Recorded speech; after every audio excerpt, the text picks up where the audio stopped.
(2023년)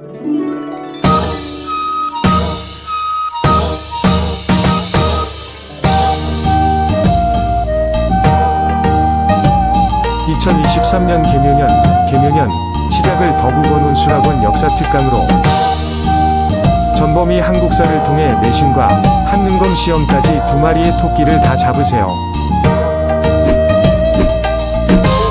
안녕 친구들, 이번에는요 유역비 5강부터 6강 그리고 7강을 함께 같이 나가보도록 하겠습니다. 자, 5강 어떤 내용인가요? 사림 세력이 이제 정계에 진출하게 되는 내용을 다뤄볼 것이에요. 자, 사림 세력이 무엇이었느냐? 고려시대로 가봐야겠어요. 고려 말, 이제 공민왕이 집권했었던 시기부터 등용됐었던 새로운 학문을 연구하는 선비들 신진 사대부가 등용이 되었었어요. 그죠? 근데 공민왕 사후에 이제 생각이 조금 갈리게 된단 말이야. 공민왕 사후부터 조금 강력한 개혁 군주가 있으면 꼭 그 다음부터는요, 그런 강력한 이 왕권을 이어가지 못해가지고 되려 이 왕권이 실추되는 일들이 좀 많이 발생하는 것 같아. 그치 얘들아? 그래서 공민왕 사후부터는 고려가 만국으로 치닫는 시기였었잖아요. 우왕 때 기억나죠? 우왕. 자, 신진사대부들이 두 가지 파로 나뉘는 거야. 무엇을 두고? 역성혁명이라는 것을 두고요. 자, 역성혁명이 무엇이라 그랬었죠? 유교 경전 중에 대표적인 서적, 이 4가지 사서 중에 하나인 맹자의 방벌이라는 곳을 보면은 이 역성혁명이라는 내용이 나와 있습니다. 자, 임금이 너무 어질지 못한 정치를 펼칠 때는 어떻게 해도 된다? 신하가 됐으면은 그 왕을 어질게끔 이끌어야 되는데, 근데 지금 너무 백성들도 힘들어하고, 너무 신하들도 힘들어하면은 새로운 나라를 개창해도 된다라고 이야기를 하는 거야. 그래서 이 역성혁명에 찬성하냐, 반대하냐가 나눠지게 됩니다. 찬성파와 반대파가 나눠지게 되는 것이에요. 아시겠지요? 자, 역성혁명에 찬성해가지고 새로운 나라를 개창하자라고 얘기했었던 게 혁명파, 급진파라고도 이야기를 하죠. 신진사대부로 나뉘어지게 되고요. 아니다, 우리는 그래도 고려의 신하이지 않느냐라고 얘기하면서 새로운 나라를 개창하자, 안 된다. 우리는 고려의 신하이니 새로운 나라가 아닌 고려라는 나라는 그대로 두고 체제만 바꿔보자라고 얘기했었던 온건파, 신진사대부로 나뉘어져 있었습니다. 자, 대표적인 사람들이 있었죠. 혁명파 신진사대부의 대표적인 인물은 정도전이라는 인물이 있었고요. 온건파의 대표적인 신진사대부로는 정몽주라는 인물이 있었습니다. 우리 지난 시간에 우리 시험 봤을 때 정몽주랑 이 정도전 나왔었지요. 그죠? 자, 이렇게 정도전, 정몽주 대표적인 인물이 있었는데 여기에다가 플러스 정도전은 자신의 개국 파트너로 누구를 딱 점지했었어요? 신흥 무인 세력이었던, 그렇죠, 이성계가 되는 것이죠. 여기에다가 신흥 무인 세력의 힘까지 합쳐지게 되면서 이성계까지 이렇게 보시면 되겠습니다. 자, 그래서 여기에 있는 사람들, 여기 혁명파는 조선을 개창한 다음부터, 자, 조선이 건국되고 조선이 개창된 다음부터는 중요한 거, 요 혁명파 신진사대분들은 뭐가 돼요? 개국 공신들이 돼요. 나라를 개창하는데 공훈을 쌓은 신하, 개국 공신이 되는 것이다. 이해되셨죠? 자, 그러면서 이제 요 개국 공신들이 왕실과 외척 관계를 맺어가면서 외척 관계를 맺은 세력을 우리가 훈구파라고 부른다고 했어요. 훈구 세력. 외척 관계라는 것은 뭐야? 외가 친척 관계라는 거야. 무슨 관계? 외가 친척 관계야. 왕과 어떻게 외가 친척 관계를 맺을 수가 있어? 혼인을 시키는 거야. 그치? 나의 딸을, 나의 아니면 손녀를 계속 왕실과 결혼시켜가면서 외척 관계를 맺는 것이에요. 여기까지 이해되시죠? 좋습니다. 자, 여기 정몽주는요, 정몽주 같은 세력들은 이제 온건파 신진 4대부라 그랬었잖아. 새로운 나라가 개창되는 것에 끝까지 반대했었던 인물들이에요. 그러나 결국에는 이 나라의 실권 자체가 개국 공신들을 기반으로 한 혁명파 신진 4대부로 흘러 들어가니까 어떻게 되는 거야? 잠시만요. 자. 어디까지 했죠? 여기까지 했었죠. 그래서 이 온건파 신진 4대부들은 끝까지 이제 요 혁명파 신진 4대부랑 합쳐지지가 않았었잖아. 타협이 안 됐었지. 그리고 나서 이 대표적인 온건파 신진 4대부였던 정몽주가 이 신흥 무인 세력 이성계의 5번째 아들이었었던 이방원에 의해 가지고 제거가 되자 이 온건파 신진 4대부들은 큰일 났다. 어떻게 하는 거야? 우리는 더 이상 우리의 목소리를 낼 수 없겠다. 낙향하게 된다라고 이야기를 했어요. 낙향이라는 게 뭐야? 향촌사회로 내려갔다라는 것이지. 그래서 선비들이 수풀에 들어가서 살았다라고 해서 선비사의 수풀림, 사림 세력이라고 합니다. 사림 세력이 되었었다. 이렇게 보는 것이에요. 자, 태정, 태세, 문단세, 단, 세, 예, 성, 연, 중, 인, 명, 까지가 이제 우리가 5단원, 6단원에서 만나게 될 파트입니다. 자, 문종의 어린 아들이었었던 단종, 그리고 그런 단종을 축출해내고 제거를 하고 왕이 실권을 장악하는 사람, 바로 수양대군 세조가 되겠습니다. 그 다음은요, 예종, 집권기가 굉장히 짧았었죠. 그 다음은 성종, 그리고 연산군이 되는 것이고요. 왕위에서 폐위당한 연산군이 있고요. 그리고 이제 성종의 8번째 아들이었었던 중종이 왕위에 오르게 되는 것입니다. 자, 그 다음은요, 인조일까요? 인종일까요? 인조일까요? 인종일까요?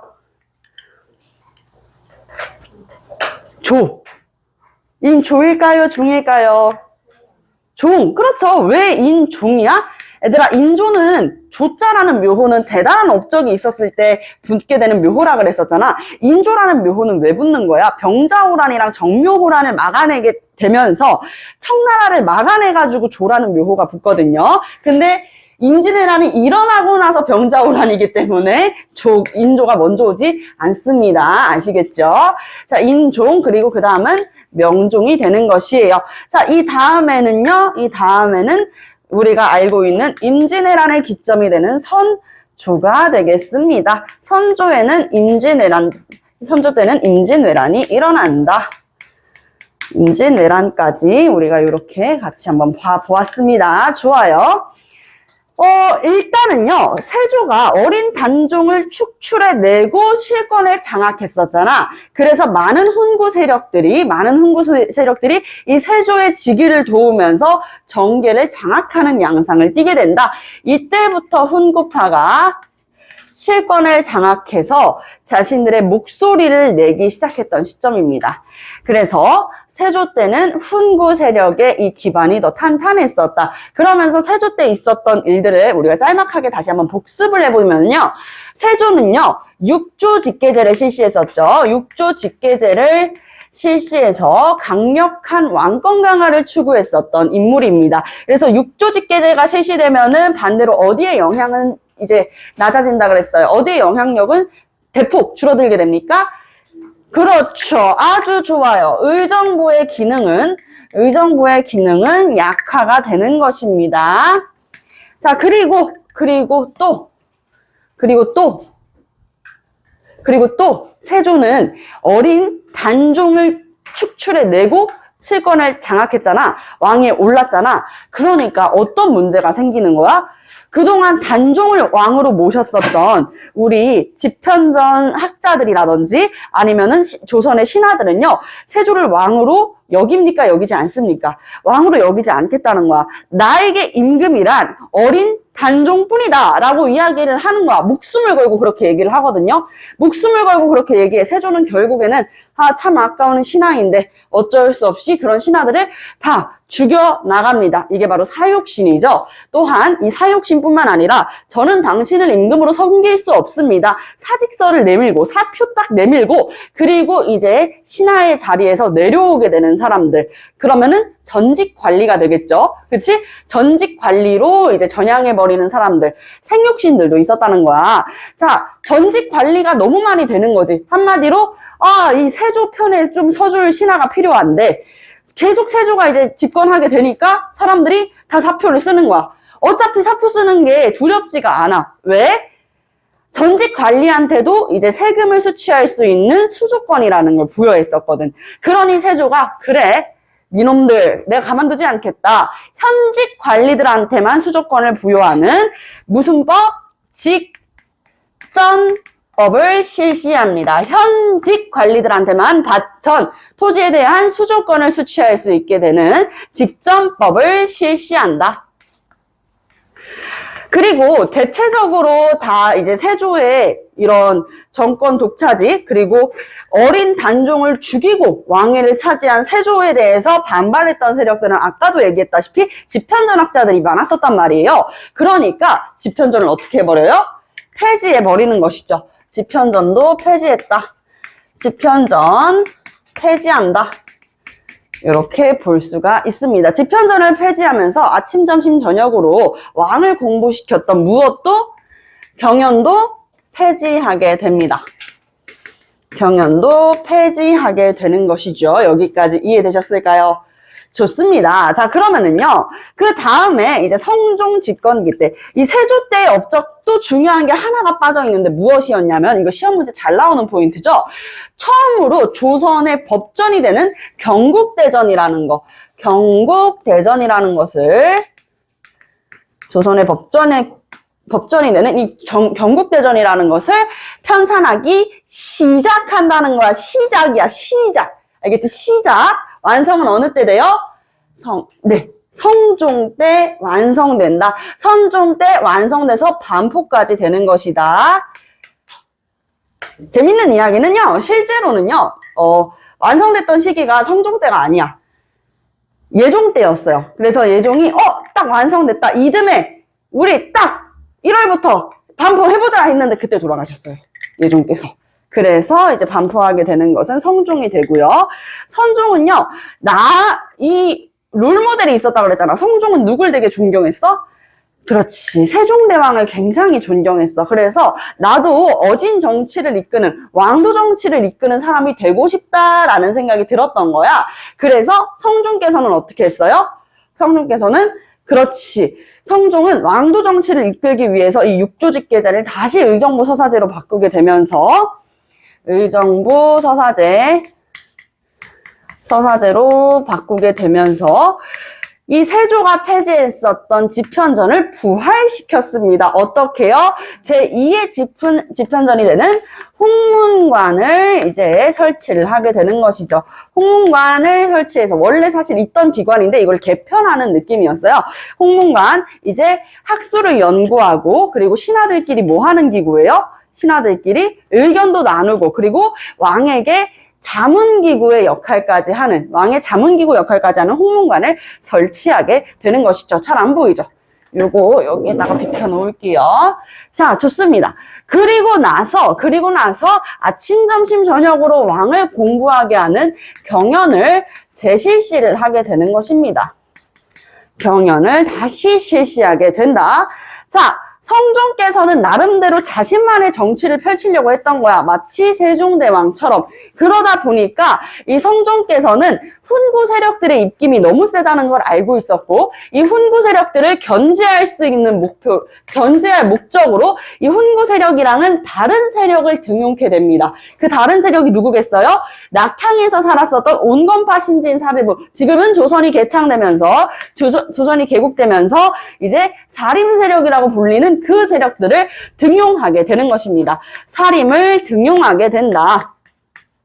선비사의 소풀림입니다. 이 사림 세력은요, 지방에서 조금씩 기반을 다졌었는데, 어떻게 기반을 다졌냐? 내가 어떻게든 정계에 진출해야겠어. 이렇게 기반을 다졌던 게 아니에요. 이 낙향을 한 다음에 학문을 굉장히 많이 연구했어. 그 학문이 뭐였어? 성리학을 계속 연구했었던 학자들이에요. 성리학이라는 것은 무엇이에요? 인간의 본성은 우주의 이치다. 인간의 본성은 곧 우주의 이치다 라고 하는 학문이거든요. 그래서 성이학이 되는 것입니다. 성이학. 성리학에서 계속 강조했었던 건 두 가지가 있었어. 임금에 대한 충성. 백성들은 임금을 충을 강조했었고, 효도를 강조했었습니다. 강조했었다. 그래서 충과 효를 굉장히 중시 여겼어요. 이것을 비롯해가지고 성리학이라는 것은 큰 틀 안에서는 뭐야?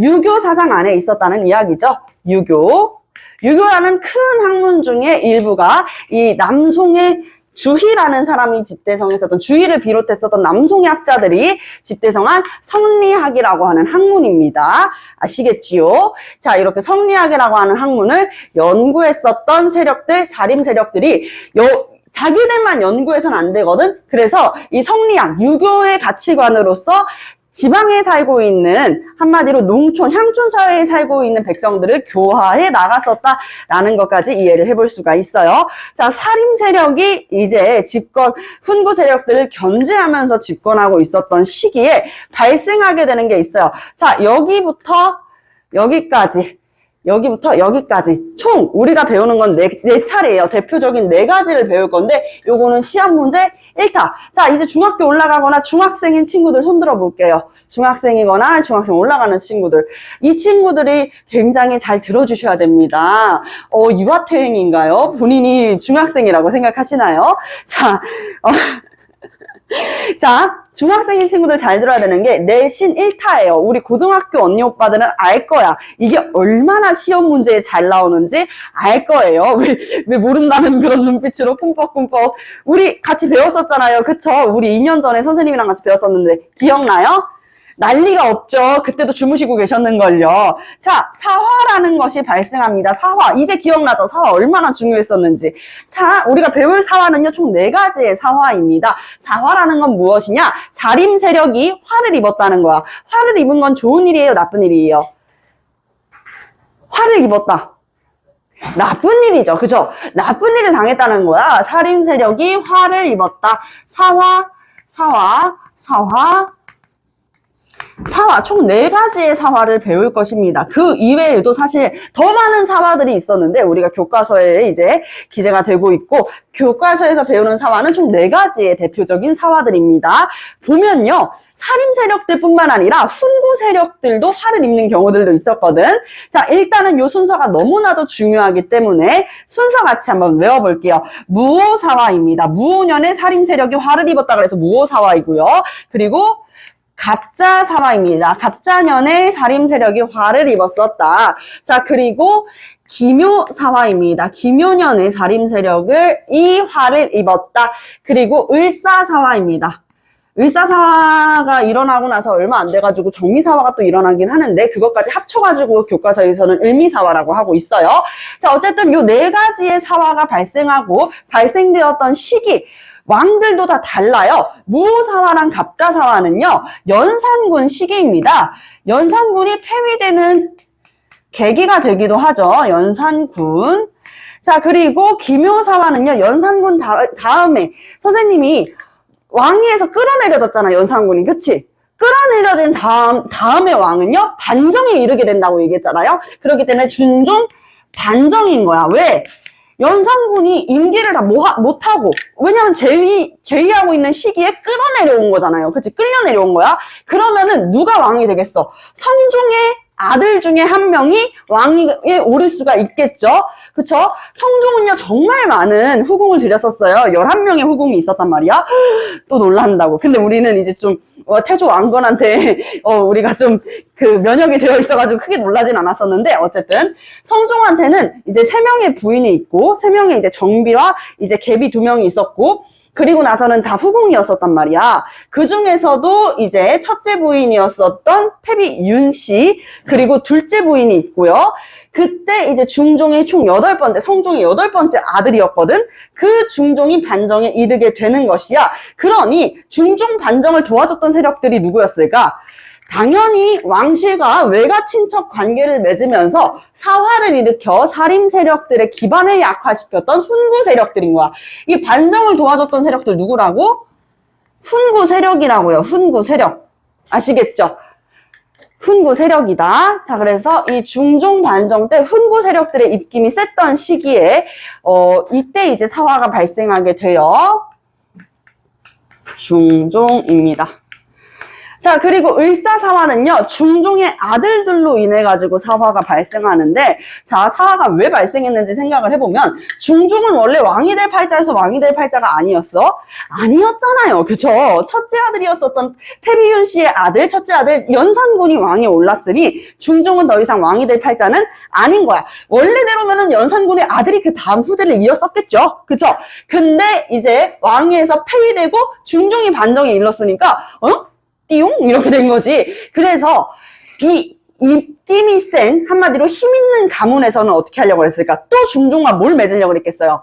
외척 관계를 맺으려고 시도를 했었겠죠. 대표적인 인물이 유님이라는 인물이 있습니다. 선생님 발음이 잘 안 들릴 수도 있으니까 적어드릴게요. 자, 을사사화는 유님이라는 인물이 있었다. 선생님이 을사사화를 조금 깊게 알려주는 편이야. 다른 어떠한 수업보다 깊게 알려주는 편인데 왜 깊게 알려주려고 하냐? 을사사화는요, 여러분들 학교에 가면 한 줄? 외척 간의 다툼으로 인해 뭐 요 정도만 배운단 말이에요. 교과서에도 그 정도 기재가 되어 있어. 근데 이 을사사화는 사실 우리가 정말 더 깊게 배워야 되는 사화라고 생각을 해요. 이렇게 배워놓으면요, 이해가 더 잘 돼가지고 여러분들이 두고 10년이 지나서도 기억이 날 거예요. 자, 유님이라고 하는 이 윤씨 가문의 인물이 중종을 찾아오게 됩니다. 중종은 이미 결혼을 한 상태였어요.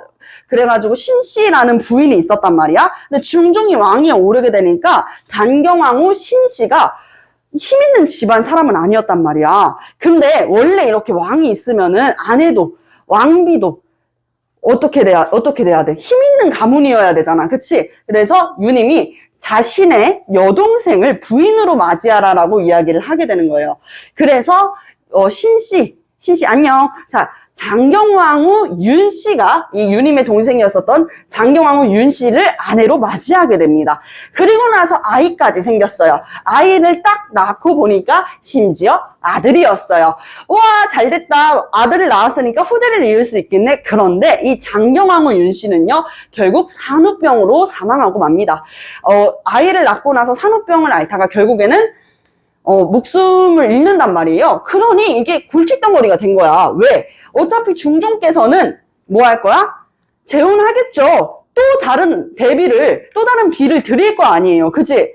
그런데 그렇게 되면은 그 비와 중종 사이에 아들이 생기면은 원래 조선은 첫째 아들을 계속 왕위에 올리려고 했었는데 이렇게 되면 엄마가 없는 첫째 아들이 왕위에 올라야지 그게 정상인데 만약에 재혼을 하게 되면은 그 첫째 아들을 어떻게든 죽이고 축출을 해내고 제거를 한 다음에 자신의 이제 재혼한 대비의 아들을 왕위에 올릴 거 아니야. 그치? 그런 문제를 생각해가지고 유님이 다시 이제 중종을 찾아가서 이야기를 하는 거야. 독독독. 어차피 중종께서는 또 다른 비를 들이실 거 아닙니까?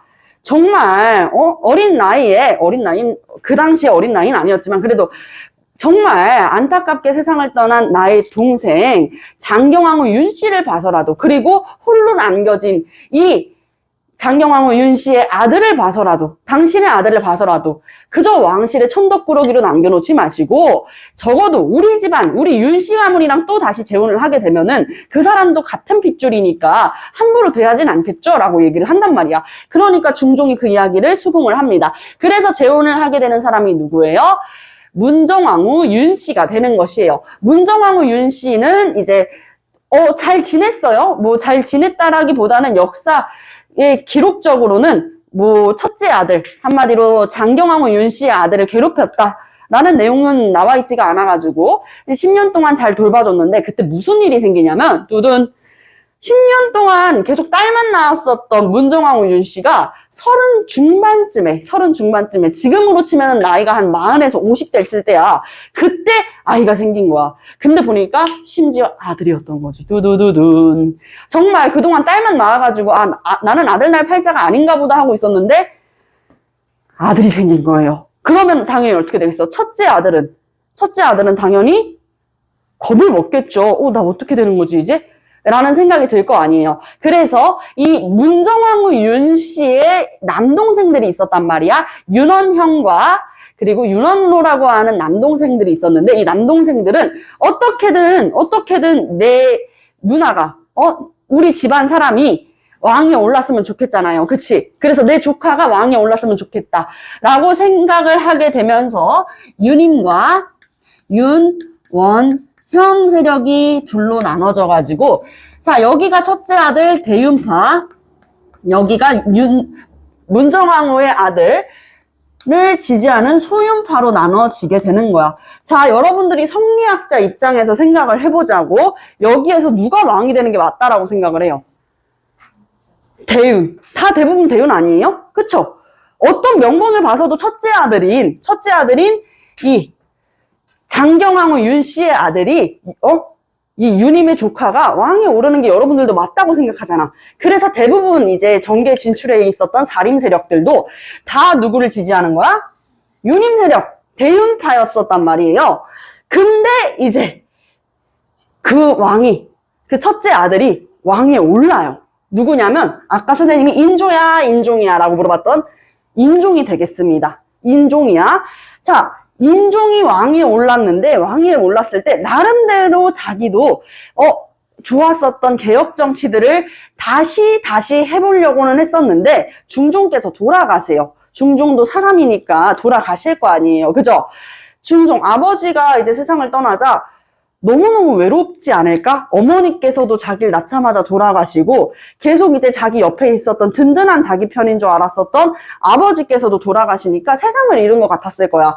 그때부터 인종께서 식사를 못 하십니다. 그때부터 섭식장애를 이제 겪게 돼요. 그래서 결국에는 섭식장애로 재위한 지 9개월 만에 세상을 떠나게 되는 것이죠. 그러니까 대윤파가 엄청나게 흔들리는 거야. 왕이 올랐을 땐 세상을 다 가진 것 같았는데 이렇게 왕이 짧게 조선 왕조 중에서 가장 짧게 즉위했었던 인물이란 말이야.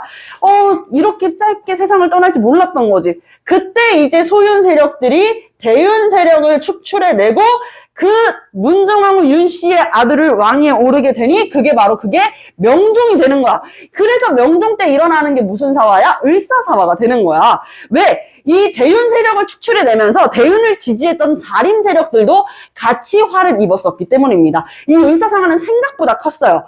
그래서 태계 이황 선생님도 이때 제거될 뻔했어요. 그래서 태계 이황 선생님께서도 이때부터 이 을사사화 이후부터는요. 이제 관리에서 내려오게 됩니다. 관직에서 내려오게 돼요. 그만큼 이제 좀 상처가 깊으셨던 거죠. 자, 요거 명종 때였습니다. 명종 이렇게 순서는 무조건이에요. 순서는 무조건. 요거는 시험 문제 1타입니다. 대체적으로 많이 나오는 예시가 이런 거죠. 기역, 니은, 디귿, 리을 해가지고 이제 순서 맞추는 문제. 뭔지 알죠? 기역, 디귿, 니은, 리을 이런 식으로 해가지고 순서 맞추는 문제. 무조건 1타입니다. 자, 그럼 이 사화에 대해서 이제 선생님이 설명을 드려야겠네요. 사화. 무오사화는요. 무오년에 무슨 일이 있었냐? 자, 성종 때는 사림 세력들이 진출을 했었어. 그치? 그래서 지금 현재 정계에는 사림 세력과 훈구 세력들이 같이 있는 상황인 거야. 여기까지 이해되시죠? 그때 이제 당시 사림 세력이었었던 김종직이라는 인물이 있어요. 김종서가 아닙니다. 누차 강조를 드리지만 김종서가 아니라고요. 이거 김종서 중학교 시험 문제는요. 생각보다 엄청 치졸하게 나와요. 엄청 치졸하게 나와, 문제 자체가. 그래서 이런 한 글자 바꾸는 문제로 나올 수가 있으니 조심하세요. 김종서, 육진, 사군육진의 두만강, 호랑이, 김종서랑 헷갈리시면 안 됩니다. 김종서께서는요, 세조한테 철퇴 맞아서 이미 돌아가셨어요. 아시겠죠?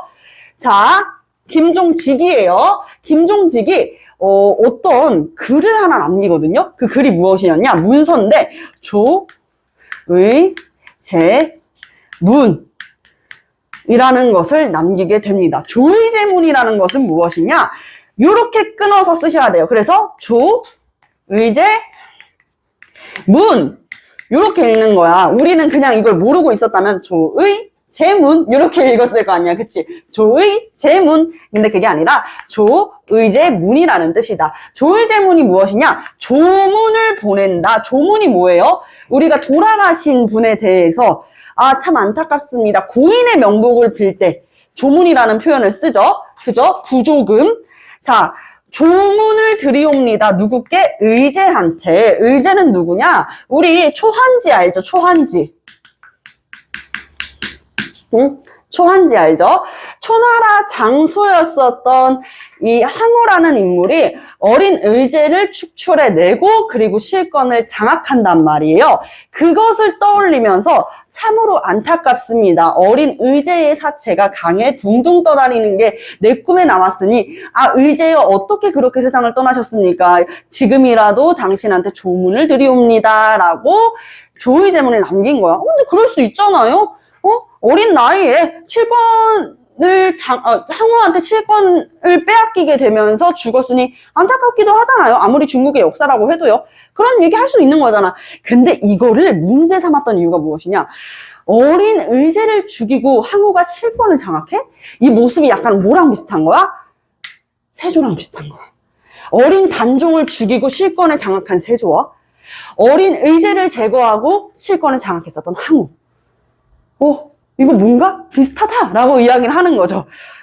아니 그게 아니면은 이걸 갑자기 왜 쓰겠냐. 뜬금없이 초나라가 언제적 얘긴데 라고 이야기를 하면서 결국 연산군이 칼을 뽑아들고 이 김종직의 제자를 비롯한 살인 세력들을 무자비하게 제거했던 사건, 바로 무오사화입니다. 아시겠죠? 왜 발생했다? 김종직의 조의제문을 계기로 발생하게 되었었다라는 이야기 들으면서, 자, 그리고 두 번째는 마찬가지로 연산군 시기입니다. 연산군이 폐위됐었던 직접적인 이유로도 이제 해당이 되는데요. 갑자사화는요. 갑자사화는 살인만 화를 입었던 게 아니야.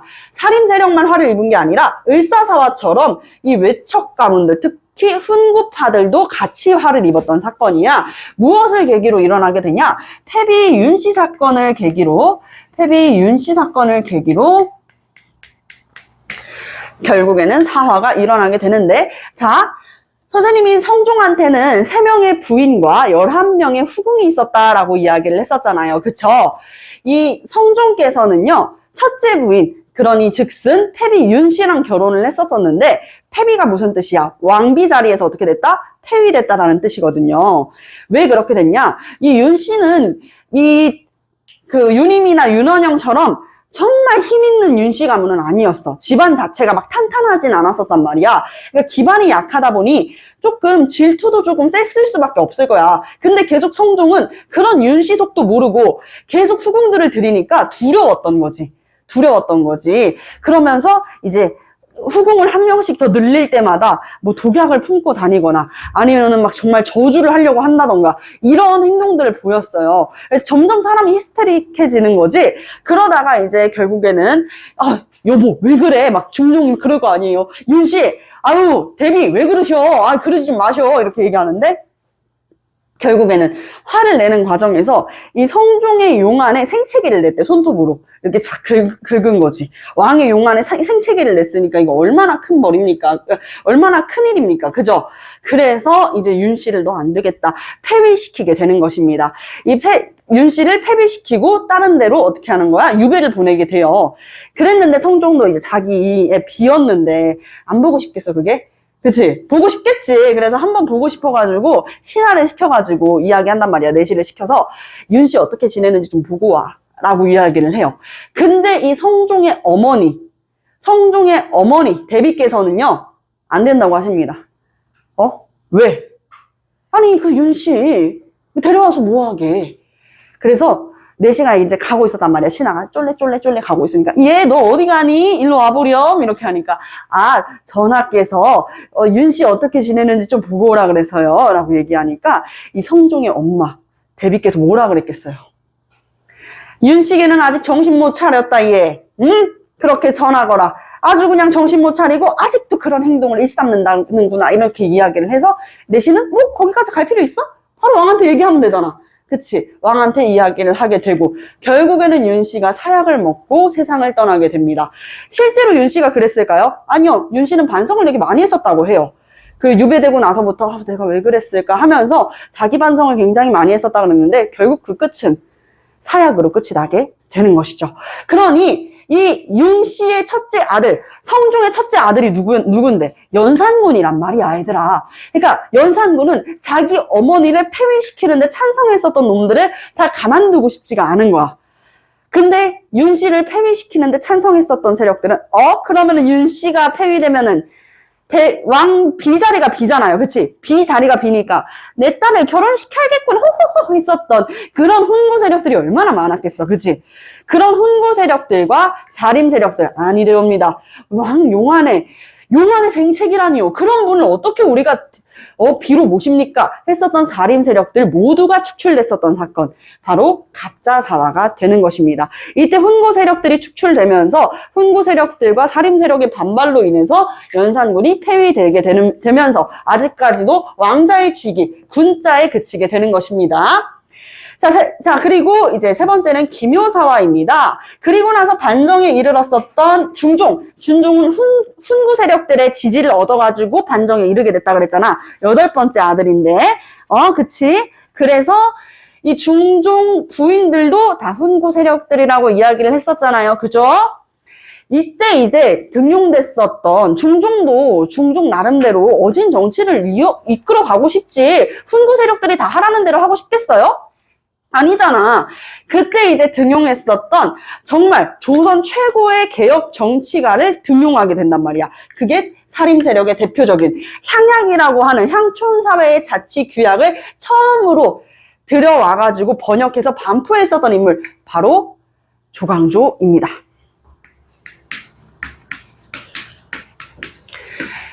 기록이 별똥별 스위스 인도인 우영우와 같이 이름을 앞뒤로 해도 똑같은 조광조가 되는 것이죠. 조항조 아닙니다. 사랑 찾아 인생을 찾아 조광조 아니라 누구예요? 조광조가 되는 것이죠. 와, 진짜 애들 안 재밌어 한다.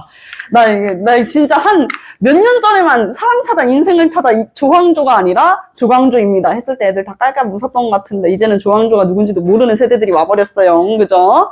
자, 조광조.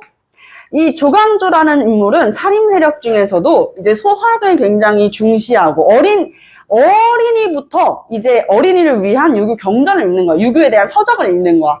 그런 소학을 중시했었던 조광조라는 인물이에요. 조광조의 대표적인 업적들, 학교에서는 이렇게 3가지로 많이 배울 거야. 근데 선생님은 여기에다가 플러스 추가해가지고 하나 더 설명하고 싶거든. 잘 보세요. 조광조가 왜 아직까지도 오늘날 시대를 앞서간 개혁정치가라고 평가를 받는지.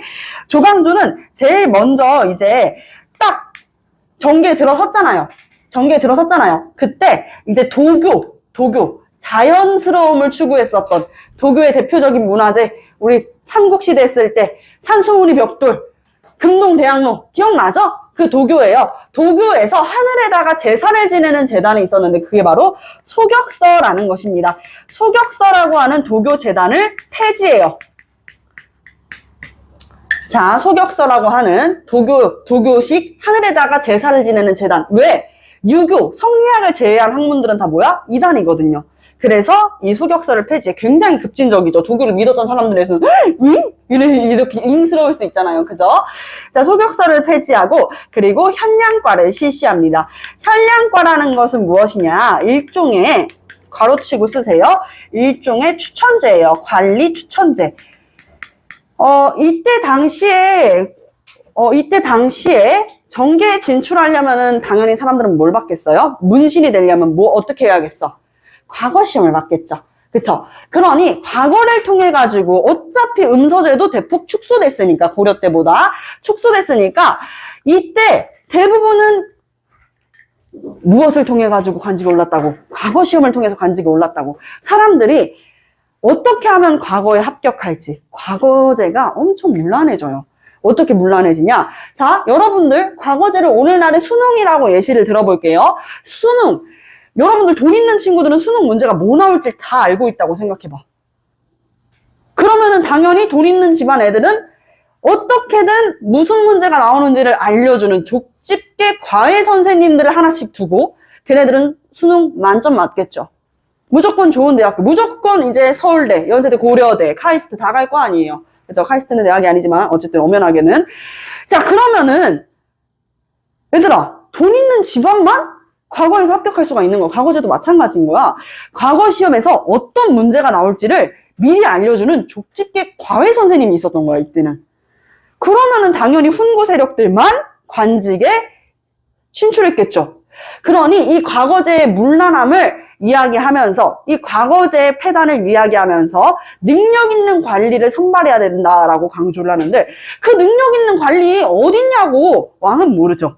하지만 이 살인 세력들은 본인들이 계속 이제 공부를 하다 보니까 이 사람 똑똑하더라, 이 사람 괜찮더라 하는 것들을 다 할 거 아니야. 그래서 능력 있는 관리는 능력 있는 관리가 안다. 능력 있는 사람들, 똑똑한 사람은 똑똑한 사람이 안다. 라고 이야기를 하면서 이 사람이 정말 괜찮은 사람인 것 같으면 추천을 하자. 그리고 그 사람한테 정말 자격이 있는지 왕은 그 사람에 대해 모르잖아. 간단한 시험을 봐가지고 통과하는 일종의 추천제 현량과를 실시해서 실제로 이 현량과로 살인 세력들이 많이 등용되기도 했었습니다. 자, 이때부터 약간씩 언짢아지는 인물들이 있죠. 누가 언짢아요? 훈구 세력들이 조광조가 언짢아요. 그쵸? 아, 뭔데? 쟤는 뭐야? 라고 생각하고 있을 때 그 조광조는 그 훈구 세력들한테도 겁먹지 않습니다. 실권을 잡고 뒤흔들고 있었던 이 훈구 세력들한테도 겁내지 않았었던 것이에요. 어떻게 겁내지 않았었냐? 자, 이렇게 우리가 나중에 인조 반정할 때도 배우겠지만 반정에 이르게 해줬으면은 우리가 그 사람들한테 반정에 이르게 해줬다? 우리가 이걸 공훈이라 그런단 말이에요. 공훈. 왕이 되기 위해서 도와줬다라고 얘기하는 게 공훈이야. 그래서 이 공훈을 많이 쌓은 신하를 우리가 뭐라고 불러? 공신이라고 불러. 그러면은 가장 큰 공훈을 쌓은 신하는 무슨 공신이야? 1등 공신인 거지. 이해되시죠? 다 이제 훈구 세력들은 자기가 공신이라고 얘기하면서 중종한테 아이 중종, 내가 도와줬던 거 알죠? 중종 왕이 오르는 거 도와줬던 거 알죠? 저 뭐 없어요? 이렇게 요구하게 되는 거야. 오늘날로 치면은 이렇게 얘기해봤자 어렵다면은 오늘날로 치면은 자, 우리 기론이가 반장 선거에 나왔어요. 여러분들 이 전범위 한국사 환옥반 친구들 하나의 학급이라고 생각을 해보고 기론이가 이제 반장 선거에 나와가지고 쭈뼛쭈뼛해. 근데 이 반장 선거에 나올 수 있던 것도 일부 힘 있는 세력들, 뭐 예은이나 아니면 세진이나 서현이 같은 힘 있는 세력들이 야 기론아 우리가 너 지지해 줄 테니까 너 나와가지고 반장 선거 나가봐 해가지고 지지를 얻어가지고 딱 나왔어. 근데 이 투표라는 것은 모르는 거잖아. 그치? 그래서 더 많은 다수의 아이들 앞에 서가지고 기룬이가 얘기하는 거야. 안녕 얘들아, 만약에 나를 반장으로 뽑아준다면 내가 너희들한테 햄버거를 일주일에 2번씩 쏘도록 할게. 이렇게 이야기를 한 거야. 그쵸? 말도 완전 똑같죠? 자, 그래가지고 이제 기룬이가 우리 입장에서는 햄버거 일주일에 2번? 이거 못 참지 해가지고 이제 뽑아줬어요. 기룬이 뽑아줬어요. 그런데 기룬이가 이제 반장 선거에서 당선된 다음에 입 싹 닫고 나 그런 적 없어. 이러면 난리 나겠죠. 쿠데타 일어나는 거야. 반장을 바꿔라 이렇게 되는 거야. 기룬아. 그치? 그러니 자신이 반장이 되기 위해서 도와줬던 사람들한테 햄버거를 그렇게 일주일에 2번씩 쏘게 되는 거야. 결국에는. 자, 그래서 이 공신들은 종종 제가 지난번에 도와드렸던 거 알죠? 라고 얘기하면서 이 공신된 도리로서 보답을 받으려고 그랬었다고. 근데 이런 일이 생길 수가 있지 않겠어? 우리 속으로 뭐야 나기룬 김예은이랑 친한 나기룬 아니야? 난 예은이랑 안 친하니까 나기룬 안 뽑아야겠다 했었던 우리 승현이가 있어. 승현이는 안 뽑았어 기룬이를. 근데 기룬이가 당선되고 나서 승현이가 쓱 가서 야 나 지난번에 너 뽑았어. 나한테 햄버거 준 거 있지 마 라고 얘기할 수 있는 거 아니야? 그치? 가능하지. 이게 불가능해? 아니지. 충분히 가능하죠. 우리는 이것을 위훈이라고 해요. 위조된 공훈이라 그래서 위조된 공훈이라 그래서 위훈이라고 합니다. 이 위훈을 삭제하겠다라고 얘기하는 거야. 실제로 공훈을 쌓았었던 신하들의 내용들도 위훈. 그래서 위훈을 폐지라는 표현 쓰지 않고 삭제라고 해요. 위조된 공훈을 다 삭제해가지고 이 공식 명단에서 다 없애겠다라고 이야기를 하는 거야. 그러니 훈구파들이 이제는 도저히 못 참겠다. 우리들의 재정을 담당했었던 아주 쏠쏠하게 이 중종의 이 재정을 바닥을 내면서 쏙쏙 쪽쪽쪽쪽 등골 빨아먹고 있었는데 이것 봐라. 어이구 조광조 가만두면 안 되겠다. 결국에는 이 훈구파의 반발로 중종께서도 자신이 등용했었던 조광조가 무섭기 시작한 거야. 얘는 어디까지 개혁 정치를 펼칠 셈이지? 무서웠던 거죠. 그래서 조광조를 내치게 됩니다. 이 조광조를 비롯했었던 사림 세력들이 대거 화를 입게 되는 사건, 바로 조광조의 기묘한 기묘사화가 되겠습니다. 매우 기묘하죠. 지금 이 선생님 뭐 하는 건가? 이게 지금 재밌나 싶겠지만 여러분들 언젠가는 기억나게 되실 겁니다. 조광조의 기묘한 기묘사화가 되겠습니다. 아시겠죠? 선생님 뭐라 그랬어요? 자, 대답해 볼까요? 조광조의 기묘한 기묘사화. 이 문제 꼭 틀려라. 진짜 진심으로. 이러면 안 되는데 안 따라하는 애들 틀릴 거야. 자, 다시 한번 조광조의 기묘한 기묘사화. 안 따라하는 애들은 다 틀릴 거야. 자, 이렇게 조광조의 이 세 가지 개혁 정치와 하나는 뭐냐면 조광조가 중국에서 여시향약이라는 것을 들여와요. 향약이라는 것은 사림 세력이 정계에 진출할 수 있었던 이유이기도 한데요. 향촌 사회의 자치 규약, 즉 향촌 사회에서 지켜야 되는 약속들입니다. 근데 이게 중국에서 여시라는 여시 가문들로 이루어진 마을에서 우리끼리는 이걸 지키자 해가지고 여시향약이라는 것을 보급해서 지켜오고 있었는데 이 중국의 여시향약을 들여서 번역을 해가지고 보급하게 되는 거야. 이게 오늘날 알려진 첫 번째 향약이 되겠습니다. 아시겠죠? 번역 후 보급까지 하는 것이에요. 자, 을사사화는 이야기했었죠. 일사사화를 제일 먼저 설명했었지. 대윤파와 소윤파가 나눠지게 되면서 이 대윤파가 지지했었던 건 인종,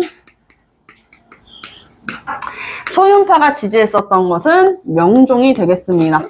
그래서 명종 때 이때 많은 살인 세력들이 화를 입기도 했었습니다. 그래서요, 이때 이제 태계 이황 선생님께서도 제거될 뻔했었다 그랬죠. 명종이 몇 번 이제 관직을 제의하는 걸 출사제의라고 한단 말이야. 출사제의를 했었던 인물이 있어. 바로 남명조식 선생님이에요. 자, 영남학파의 대표적인 인물로 태계 이황과 남명조식이 있다고 그랬는데 남명조식 처음 들어본 사람 손. 남명조식을 처음 들어봤다. 조식이라는 사람. 웹툰 작가 아닙니다. 그 사람 조석이고요. 조식 처음 들어봤다 손. 처음 들어봤죠. 처음